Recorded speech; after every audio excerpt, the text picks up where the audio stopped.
Slavery under the British. In 1664, the British arrived at New York Harbor with the intent to put the Dutch colony under British rule. Though Peter Stuyvesant was ready to fight, the colonists chose to surrender without a shot fired.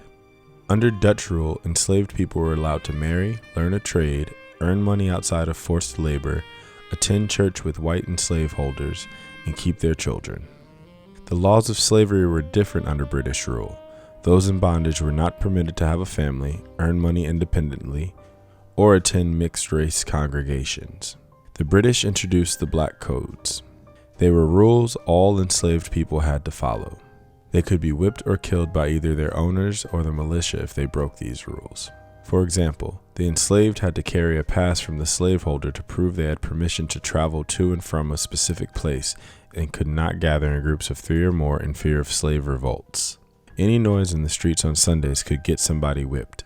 Funerals for black people could only occur during the day.